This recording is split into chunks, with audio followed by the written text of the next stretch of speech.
저는 매년 핵과일을 먹을 때에 그 과일이 어떤 과일인지 참 부끄러움으로 과일을 먹습니다. 과일을 들고 기도하면서 하나님 정말 부끄럽습니다. 이 과일은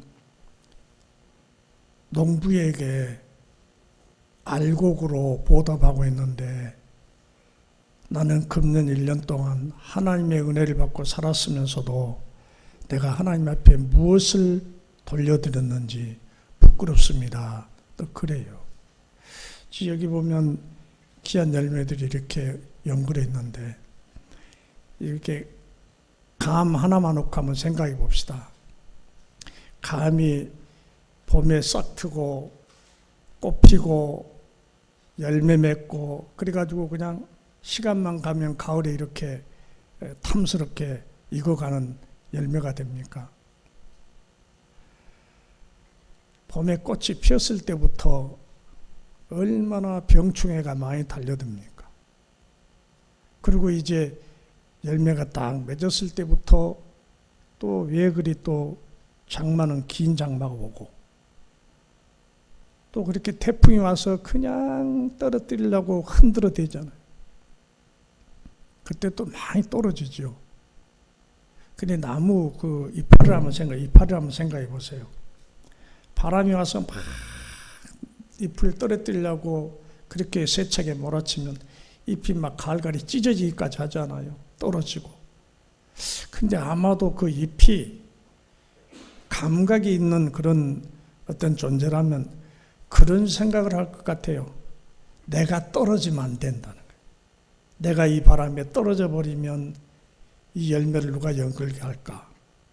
나는 이 열매를 연글게 해야 할 책임이 있다. 그래서 그 세찬 비바람에도 안 떨어지려고 몸부림치고 그래서 끝까지 떨어지지 않고 살아남아서 자기 옆에 달려있는 한 봉우리의 열매를 연글게 했다. 가을에 이제 감이 딱 완전히 연글어서 익어가면 내 할 일은 다 했다 그러고 나뭇잎은 그냥 낙엽으로 떨어진 것 같아요. 우리 일생을 한번 생각해 보세요. 우리는 그냥 왔다가 그냥 우리 한 일생 살고 가는 그런 존재가 아니라 누군가를 연글게 해놓고 가야 되는 거예요. 한 영혼을 하나님께로 인도해 가는 일에 우리가 우리 생명을 바쳐야 된다 그런 말입니다. 힘들고 어려워도 내가 꼭 하나님께로 전도해야 할 사람이 세상 풍파에 세상 환경 때문에 흔들리고 떨어져 나가려 할 때 그 한 영혼을 붙들려고 우리가 찢어짐의 아픔을 감내해야 되겠다. 그런 생각을 갖게 됩니다. 오늘 우리가 금년에 추수감사주 예배를 드리면서 그런 생각을 가져야 될 줄 압니다. 그냥 형식적으로 이렇게 과일 갖다 쌓아놓고 우리가 추수감사주의를 지켰다고 한 것은 그건 너무너무 초보적인 생각입니다. 이 연걸어 있는 과일을 보면서 풍성한 과일을 보면서 우리도 주님 앞에 나 아닌 다른 또 다른 영혼을 하나 앞에 바쳐야 되겠다. 그런 생각을 갖게 되기를 간절히 소원합니다. 그래서 금년에 우리가 맞이하는 이 추수감사주일 예배가 1년 동안 내년 이맘때까지 변치 않냐고 끝까지 지속되기를 간절히 소원합니다.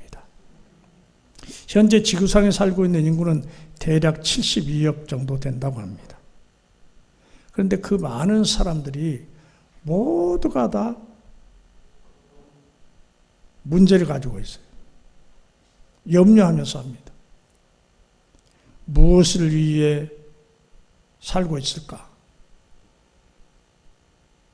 모든 사람들이 걱정거리가 있고 염려하는 것이 있어요.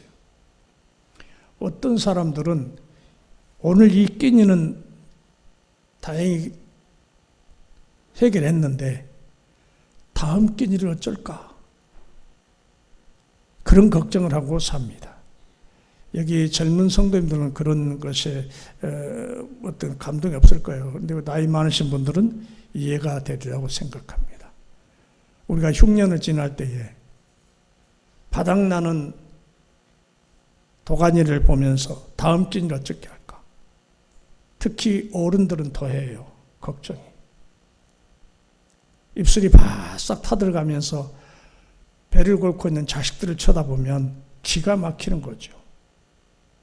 그런 걱정들을 많이 했었어요. 지금도 저 가난한 나라에서는 그렇게 하고 있습니다. 그 TV에 자꾸 공익방송 나오잖아요. 그 배 곪고 있는 사모아라는 아이를 놓고 지금 공익방송이 나가고 있는데 실제 그럽니다, 지금.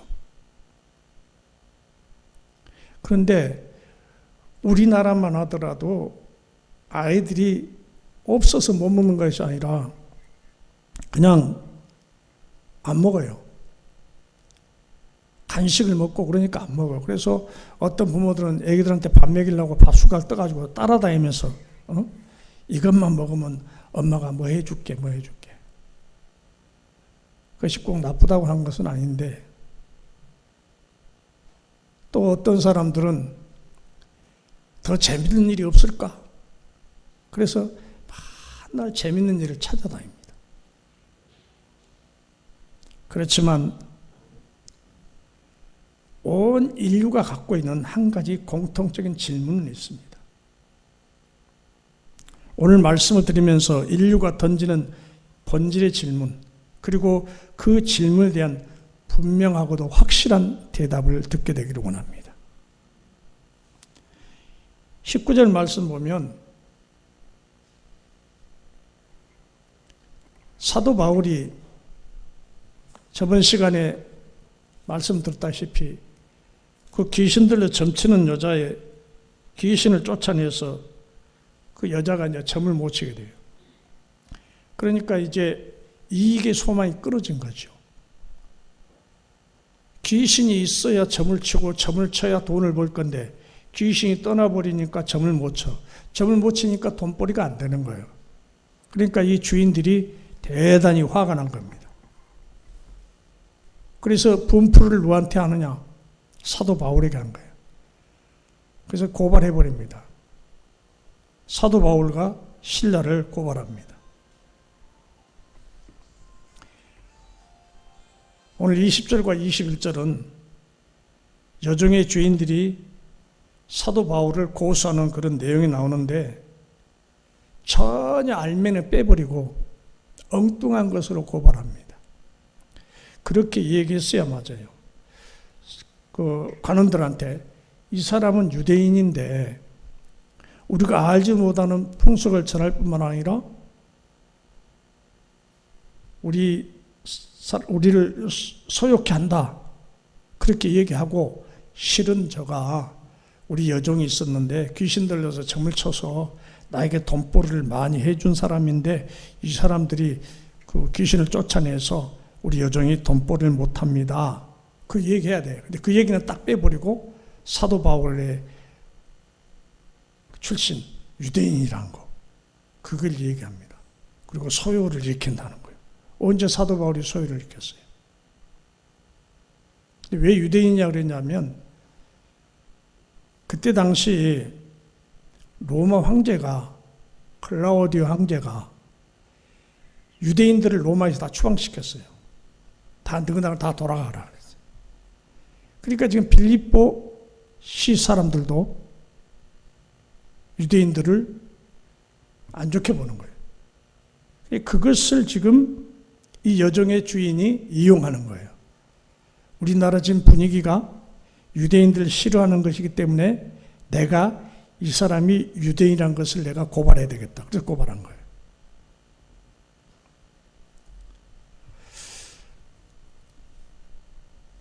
그래서 그 간원들 앞에 끌고 가니까 거기가 이제 저자로, 옛날 성경은 저자라 돼 있는데 여기는 저자라고 안 돼 있죠. 저작거리, 여러분 아시죠? 저작거리. 시장통. 빌립보에 가면 지금도 사도 바울이 잡혀서 끌려가면서 내맞았던 그 도로가 지금도 보존돼 있어요.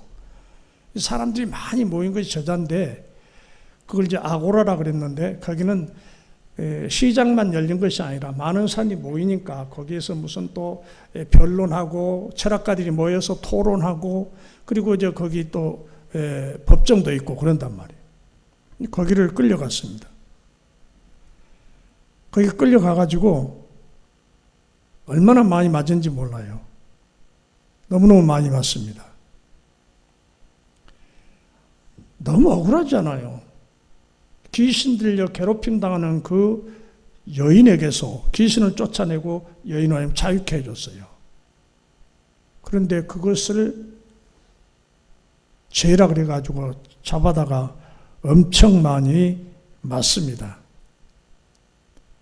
그런데 우리는 여기서 한번 생각해 봐야 돼요. 하나님께서 사도 바울이 시리아 안디옥에서 터키로 가가지고 거기서 복음을 전하려고 했는데 거기 가지 말라고 마게도냐로 가라고 해놓고 마게도냐에 가서 첫 성인 빌립보에 도착했을 때에 거기서 루디아들 예수 믿게 만들고 그러더니 이번에는 귀신 쫓아낸 그걸 빌미로 해서 그렇게 많이 맞고 감옥에 가둬버려요. 우리 입장에서 보면 얼마나 이게 하나님의 처사가 잘못된 겁니까? 그런데도 하나님은 오묘한 섭리가 계셨어요. 그렇게 함으로써 또 다른 사람을 구원하시려고 하나님은 그런 계획을 갖고 계셨던 거예요. 여러분이 지금 여기 앉아서 예배를 드리는 거 그냥 그럭저럭 된 거 아니에요. 누군가를 통해서 전도를 받고 이 교회에 와서 지금 예배를 드리고 있지만 그 누군가를 통해서 전도받는 거 그 사람이 어떤 공력이 아니에요. 하나님 우리 인생의 모든 퍼즐을 갖고 계셔. 퍼즐 게임. 퍼즐을 흩어놓고 그것을 맞춰가잖아요. 그것처럼 우리의 모든 삶을 하나님 이미 밑그림을 갖고 계셔요. 그래서 그거 하나하나 맞춰가는 과정이 바로 여러분이 누군가로부터 전도를 받는 거예요. 여러분 너무너무 귀한 분들이에요. 어쩌다가 예수 믿게 된 거 아니에요. 하나님께서 저와 여러분이 우리 어머니 못했기 전에 하나님 이미 저와 여러분을 구원하실 계획을 갖고 계셨다 그런 말이에요. 그러니까 여러분이 지금 앉아있는 그 자리를 여러분 사수하셔야 돼요. 여러분이 믿고 있는 예수님을 결코 놓아서는 안 되는 거예요. 여러분 한 사람을 향한 하나님의 섭리가 너무 오묘하신다는 겁니다. 자, 그래서 22절과 24절 보면 성도가 받는 고난은 주님 대신 받는 영광의 고난인 것을 우리가 알아야 됩니다.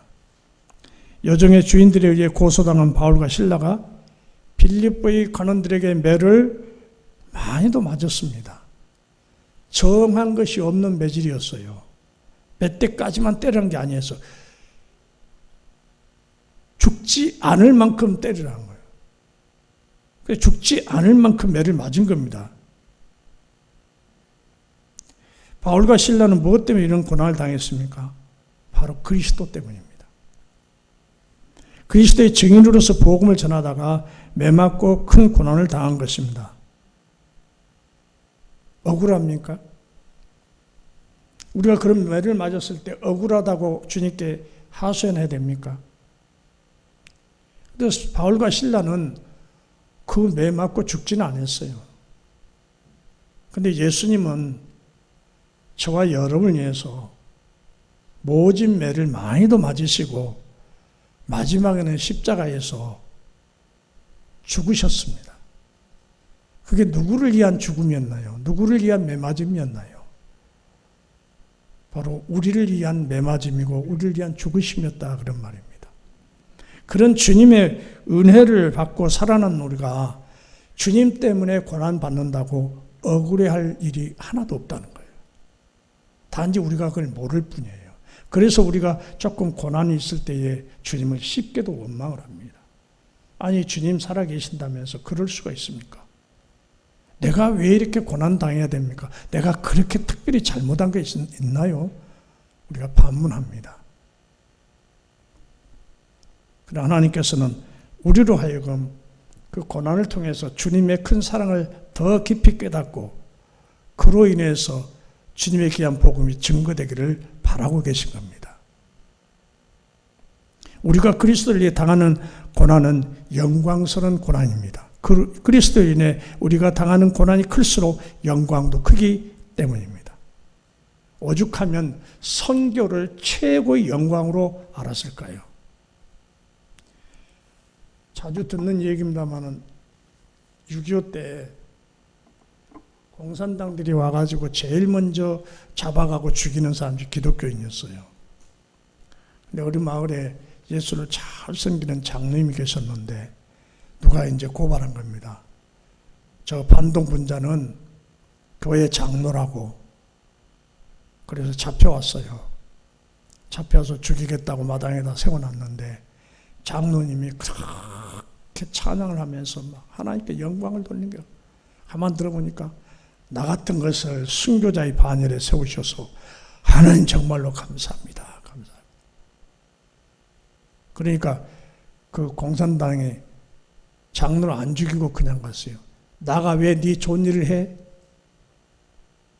안 죽이고 갔어요. 그러니까 장로님이 대성통곡하면서 그러면 그렇지 내가 무슨 은혜를 입어서 내가 순교할 수 있었겠냐. 순교를 아무나 할 수 있는 게 아니란 거죠. 그래서 옛날 우리의 믿음의 선배들은 순교를 최고의 영광으로 알았다. 그런 말입니다. 오늘날 우리는 그런 결단력 있는 믿음을 갖고 사는가요? 순교는 고사하고 예수 믿는 것 때문에 조금만 내게 해가 된다고 생각하면 아예 예수 믿는 것 자체를 포기하려고 그래요. 오늘 여기 지금 코로나가 생기고 나서 계속해서 교회 안 나온 성들도 있어요. 물론 가족 전체의 건강을 위해서 그럴 수도 있겠지만 여러분은 그런 염려가 없어 나온 겁니까? 세상 사람들이 볼 때는 여기 나와 있는 성도님들은 참 어리석은 사람들이에요. 저러다가 코로나 걸리면 어쩌려고 저러고 갈까? 여러분 요즘에 지금 순천하고 순천에 확진자가 많이 생겼어요. 광양도 생기고 여수도 생기고 했는데 그 사람들 교회 와서 예배드리다가 확진됐나요? 세상 밖에서 묻혀서 들어왔어요. 코로나 때문에 여러분의 신앙마저 뺏기지 마십시오. 하나님 우리의 생명을 하나님 책임지고 계시는 거예요. 죽이기도 하시고 살리기도 하시고 생사 여탈권이 하나님 손에 있는 거예요.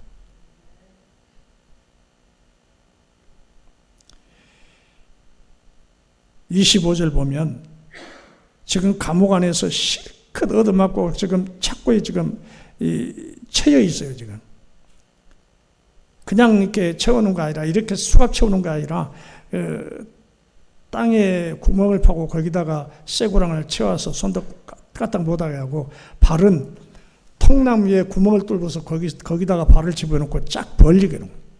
발을 못 옮기게 해요. 이게 이렇게 쫙 벌리니까 얼마나 힘들고 고통스럽겠어요. 한 시간도 아니고 밤새도록. 그런데 묶여서 누워있는 상태에서 지금 찬양합니다. 미쳐도 보통 미친 게 아니죠. 우리 보통 시각 보면.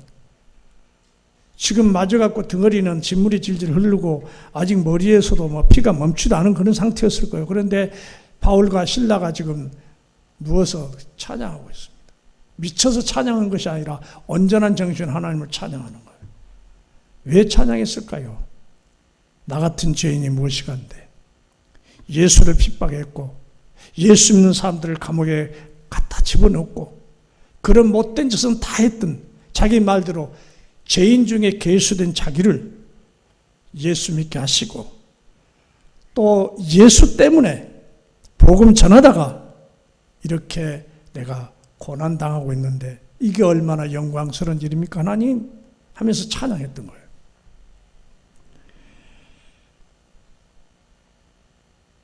여러분 찬양은 기도와 찬양은 고난 중에 하나님의 기적을 이끌어드리는 방법입니다. 힘들고 어려울 때 우리가 기도를 멈추지 않고 힘들고 어려울 때 우리가 찬양을 멈추지 않으면 그 찬양을 통해서 하나님 우리에게 기적을 이끌어 주십니다. 우리는 밤같이 어둡고 무거운 고난의 때가 되면 어떻게 합니까? 자기의 지혜로 그 문제를 해결해 보려고 노력합니다. 또 사람들 의존하고 사람들에게 문제를 해결해 달라고 애걸 합니다. 그러나 진정 하나님을 잘 알고 의지하는 성도는 희망의 별도 소망의 햇볕도 없는 밤 같은 시기에 먼저 하나님 의지하고 기도합니다. 우리 개인적으로 보면 여러 가지 경험들이 많이 있을 거예요. 사업을 위해서 누군가에게 부탁을 할 때도 있습니다. 저도 많이 그래 봤습니다. 꼭 될 것 같아. 그 사람이면 꼭 들어줄 것 같아. 가서 사정하고 선물하고, 근데 결국 돌아온 것은 실망밖에 없더라고요. 사람은 결코 우리가 의지할 존재가 아닌 것을 알게 돼요. 얼마나 저도 많은